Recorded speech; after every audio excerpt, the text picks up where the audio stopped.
busca do nosso grande objetivo aí, que é o acesso à Série A. Mas eu nunca vi uma Série B, olha que eu estou nessa estrada há 40 anos, eu nunca vi uma Série B tão acirrada, tão disputada, porque normalmente você tem duas ou três equipes de orçamento muito superiores e elas normalmente alavancam aí uma provável classificação à Série A de maneira bem categórica. Dessa vez está tudo muito equilibrado, ou seja, ô Jair, qual é o segredo para chegar? Olha, eu tenho falado muito com o Adson aqui, né, que é o meu presidente. Ele falou a mesma coisa que você, Lia, que é a Série B mais disputada que ele já disputou. E então o segredo é você ganhar, né? Não tem muito segredo. E a gente não fez um turno muito bom, né, o primeiro turno. Então a gente não tem essa gordura, né, que o pessoal lá de cima tem. Só que tem muitas equipes chegando, né?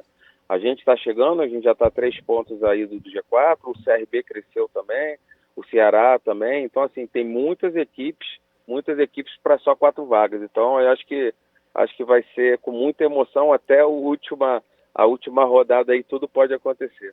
E é interessante, né? Porque eu sempre penso o seguinte: esse é o momento do detalhe, né? Mas eu conversando muitos anos atrás com o Michael Jordan, e o Michael Jordan me disse, eu falei, nossa, mas que detalhe aquele daquela cesta, e que detalhe. E ele falou, você já falou 3 vezes detalhe. O importante no detalhe é você ganhar no detalhe e não perder no detalhe, não, Jair? É verdade, é verdade. A gente enfrenta o líder da competição, é um jogo duríssimo. E quando a gente enfrenta o Lanterna também é duríssimo, é muito equilibrado realmente. E você pode ver os placares também, né? Dificilmente tem uma goleada, é diferença de 1, 2 gols no máximo. O equilíbrio é do Vitória até a última equipe.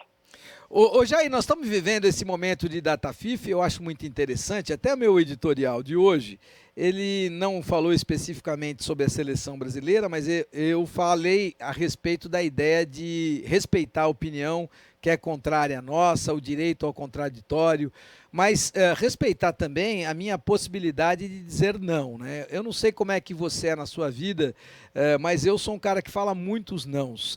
Talvez eu devesse ter mais inteligência emocional para saber como falar não, mas acho muito importante que a gente fale não.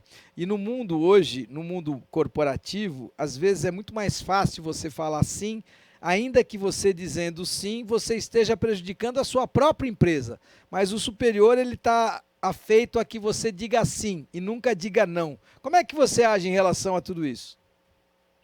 Olha, eu acho que quando você dá o não de maneira clara, você explica. Eu sou muito objetivo, sabe, Lia? Eu sou muito direto, então, assim, eu prezo muito pela verdade. Então, assim, quando você preza pela verdade, você fala olhando nos olhos, então o não tem problema, sabe? Eu vejo, é tudo a maneira de falar, a maneira de lidar. Então, assim, eu lido a minha vida, né, no todo, não só o futebol, mas como um todo, de maneira muito clara, objetiva, direta. Então, assim, eu não tenho problema em dar não e também em dar sim. E você falou essa situação do dar não, eu acho que o não, de vez em quando, ele é tão importante quanto um sim, né? Então, você saber escolher, saber dar não no momento certo também é muito importante, não só na vida, como na sua carreira. Eu tenho uma opinião que o futebol é resultado, ninguém vai escapar dele, respeito as opiniões contrárias. A ideia de que você precisa de um processo, eu acho que o bom processo é aquele que termina com a vitória, com a conquista, aquele que termina para uma equipe que é para chegar em sexto, ela chega em sexto e não chega em décimo, aquela que é para chegar em quinto, ela chega em quarto ou em quinto e não em 11º, aquela que é para não ser rebaixada, que ela chega em 14º e não em 18º, enfim. Essas são as minhas ideias a respeito do futebol. E quanto mais risco corremos, principalmente em se tratando de seleção brasileira, onde o grande e único objetivo é a Copa do Mundo, quanto menos risco, melhor. Agora, numa seleção comandada pelo Fernando Diniz, o risco vai ser palavra de ordem, hein, Jair? Vamos esperar, né? Vamos esperar. Eu acho que o grande dificultador dele vai ser o tempo de treino para ele implementar a ideia dele, que é sim diferente de tudo, né? Eu acompanho futebol desde sempre, já enfrentei o Diniz algumas vezes e realmente o modelo de jogo dele é diferente, né? Aquela situação de juntar ali 6, 7, 8 jogadores do mesmo lado da bola, né? E insistir ali, lógico que ele tem sempre uma opção do outro lado, mas ele faz esse jogo bem compacto, né, com jogadores bem próximos, com muita qualidade e saindo curto, enfim. É uma maneira diferente, a gente torce para que ele possa conseguir implementar a sua ideia, a gente torce, né, que ele consiga dar resultado para a gente, né. O Tite teve, acho que, os melhores números aí dos últimos anos, mas como você falou, infelizmente na Copa as coisas não aconteceram, né. Uma pena. Para mim é um treinador super qualificado, mas que não conseguiu, né, em 2 Copas do Mundo, conseguir trazer o título para a gente, e que a gente possa, né, voltar aí a ganhar uma Copa do Mundo, porque o Brasil, com a qualidade, né, individuais que a gente tem, com certeza a gente tem que estar sempre brigando aí pelos títulos. E é interessante essa sua colocação, né? É a minha também, né? Só que tem um detalhe, né? O Tite foi campeão pelo Corinthians, fez os melhores trabalhos, foi campeão na Europa, na Europa não, na Arábia, tendo um futebol muito reativo, correndo o menor risco possível. Aí ele vai à seleção brasileira, onde a seleção realmente precisa ser protagonista, mas ela precisa ganhar. E aí eu me pergunto, ele não aprendeu na sua primeira passagem e manteve a ideia de que sem ousadia não há vitória, e de novo a gente acabou perdendo aquilo que é o mais importante, que é a Copa do Mundo. E de novo perdemos por ousadia idiota de estar no ataque quando tínhamos apenas e tão somente que segurar a bola sem correr nenhum risco, faltando 2 minutos para acabar uma prorrogação onde o Brasil vencia a seleção da Croácia. Eu não consigo perdoar esse tipo de erro, porque a gente vai de novo ficar emprenhado pelo ouvido ou pela ideia de que os índices do Tite eram maravilhosos. Mas, ô Jair, maravilhosos contra a Bolívia, maravilhosos contra a Colômbia, maravilhosos contra a Costa Rica, maravilhosos contra o Equador, maravilhosos contra o Peru, maravilhosos contra a Coreia do Sul. Ou seja, de quem a seleção brasileira ganhou no período em que o Tite comandou a seleção brasileira? De ninguém. Quando ela foi à Copa do Mundo, ela foi derrotada nas quartas de final. Quando ela foi na outra Copa do Mundo, ela foi derrotada de novo nas quartas de final. E numa decisão de Copa América contra a Argentina, caiu diante da Argentina. Não é errônea essa ideia de que os índices do Tite foram fantásticos, já que os adversários não eram significativos, Jair? Mas assim, lógico, se você levar em consideração o grau de dificuldade, né? Realmente mas a gente também, quando foi campeão, o nosso último título, a gente classificou a gente ficou na última rodada com um gol no final, né? Acho que, se não me engano, foi do Luizão, né? Quando a gente foi campeão. Então, assim, com aquela seleção campeã, passou dificuldade. Então, assim, todo adversário hoje, né, é difícil, né? A gente viu o futebol feminino aí agora, né? Muitas seleções que ninguém previa, fazendo jogos duríssimos, né? O equilíbrio está tão grande, a gente está falando aqui. A gente está cada vez, os jogos estão mais equilibrados, né? Acho que a globalização ajudou bastante. Então, assim, todo mundo se prepara muito bem, as informações estão aí para todos. Então, não só a seleção, mas acho que no futebol como um todo está muito equilibrado, né? Os jogos, a gente volta a falar da situação do Jordan, mas sim, a grande maioria deles são resumidos em detalhes. Então, assim, é difícil, né, você falar agora que não deu certo. Lógico que aquele momento ali não era pra gente pressionar, já que estava acabando, né? O próprio Neymar fala isso, né? Tem aquela leitura labial dele, mas enfim, agora o Tite com certeza deve estar sofrendo até hoje, que eu como brasileiro, patriota, que amo o meu país, estou sofrendo, e a gente tem que esperar mais alguns anos para poder uma outra Copa, né? Mas enfim, num detalhe ali, realmente, se a gente ganha, a gente teria outro discurso. Mas o que você falou, o futebol, infelizmente ou felizmente, né, pra gente que consegue o resultado, é resultado, não adianta você ter performance e não conciliar com o resultado. Principalmente a vida do treinador. O treinador pode ter melhor ideias, mas se você não tiver resultado, se você não conseguir botar em prática, você não vai ficar muito tempo no cargo.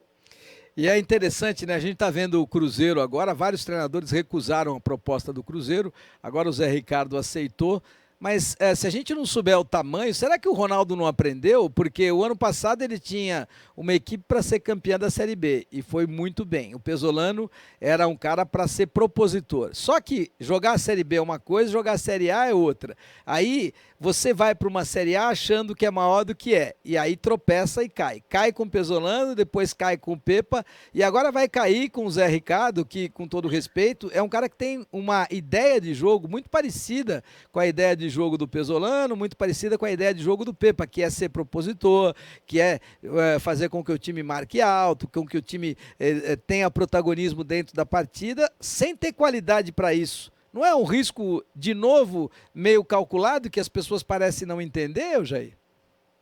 É difícil. Eu acho que o grande segredo é você saber a qualidade do seu elenco, saber as características do seu elenco, né? Eu vou dar um exemplo meu. Quando a gente chegou aqui, a gente chegou a ter a defesa mais vazada e nós tínhamos um bom ataque. Nós tínhamos o quarto melhor ataque da competição. Hoje a gente está aí 4 jogos sem tomar gols e já temos o melhor ataque da competição. Então, esse equilíbrio, né, entre defender e atacar. Hoje a gente tem o melhor ataque da competição e paramos de sangrar com os gols que estavam nos incomodando. Então, é buscar o equilíbrio, né? Então, com certeza, o Zé Ricardo é um cara experiente, é um treinador que passou em grandes clubes, é um ser humano fantástico, conheço ele pessoalmente, né? Estou na torcida aí para que ele possa fazer um grande trabalho.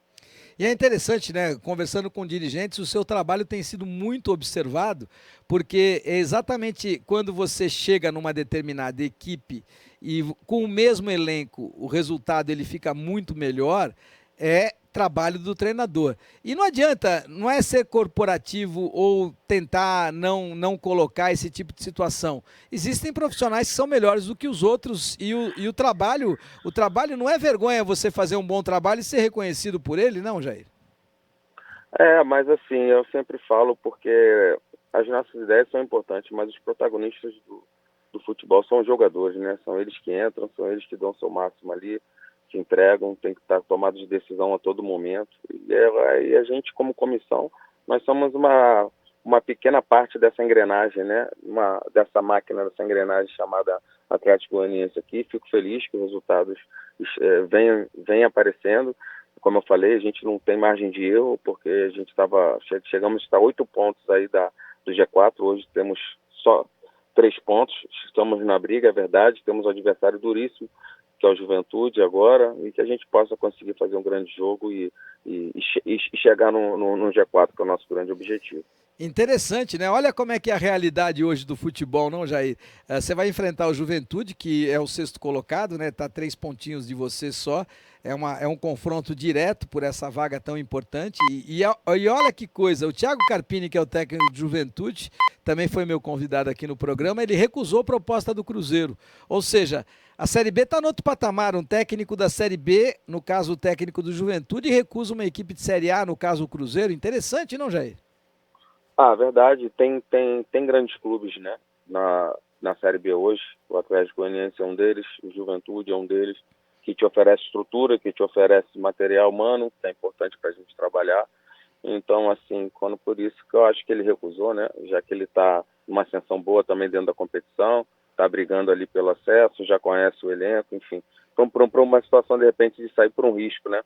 Você não sabe como é que é o ambiente do clube que você foi convidado, enfim.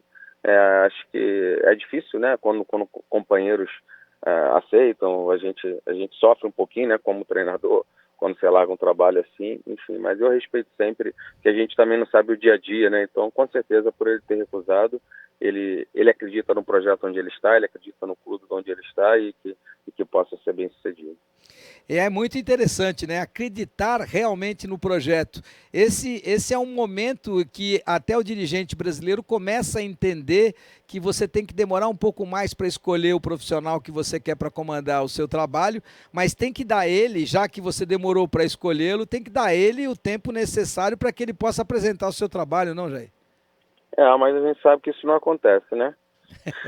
A gente sabe que isso não acontece. Eu já tive propostas em outros momentos para sair. Fiquei no clube e logo alguns jogos você acaba sendo demitido, mas faz parte. Não é porque você aceitou permanecer que você vai ter garantia de longevidade. essa garantia não existe no futebol, a não ser que você tenha resultado. Essa é a grande verdade. Mas é tomar a melhor decisão, né? Saber dar ou não, como a gente começou hoje a conversa. Tem horas que você tem que saber dar ou não, mas você corre sempre riscos, né? Mas quando você está com a cabeça tranquila, você pensa antes de tomar as decisões, você bota a cabeça no travesseiro e dorme tranquilo, sabendo que o que vai acontecer no futuro muitas vezes não depende só de você. Seu time melhorou muito sem a bola. Qual foi o segredo para melhorar o seu time jogando sem a bola, Jair? Olha, cara, acho que é uma marca dos meus trabalhos onde eu passo. E hoje eu estou no meu 8º clube, é equipes organizadas e competitivas, né? Então, com muita competitividade e organização, com certeza, a gente passa a sofrer menos, está mais equilibrado. E hoje tem também, junto com mais, acho que é o Vitória, tem mais duas equipes que tem aí o melhor ataque, né? Com gols pró. Então, assim, cara, trabalhando todas as fases do jogo, né? E trabalho, não tem jeito. É o que o Muricy fala, não tem segredo no futebol, né? É trabalho, arregaçar as mangas, trabalhar, e isso que vem acontecendo. Fico feliz que os atletas compraram a nossa ideia, me abraçaram. Eu tenho 1 mês e pouco de clube ainda, a gente já tem tantos jogos, né? Parece que eu já estou aqui há muito tempo. É um clube muito bom de trabalhar, não conhecia a estrutura, só tinha jogado contra. É um presidente muito presente, né, que está no dia a dia. Enfim, um clube muito organizado, te oferece uma estrutura muito boa, cumpre com seus compromissos em dia. Então, assim, é um clube que tem que estar na Série A, por tudo que entrega, né? Acho que clubes organizados, com metodologia, acho que tem que estar sempre entre os grandes.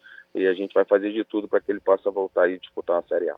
Maravilha, ótimo papo como sempre com o Jair Ventura, técnico do Atlético Goianiense, lutando árdua e bravamente para tentar o acesso à Série A do Campeonato Brasileiro. Tenho sido pé quente, a próxima partida eu garanto, Jair. Boa sorte, um abraço.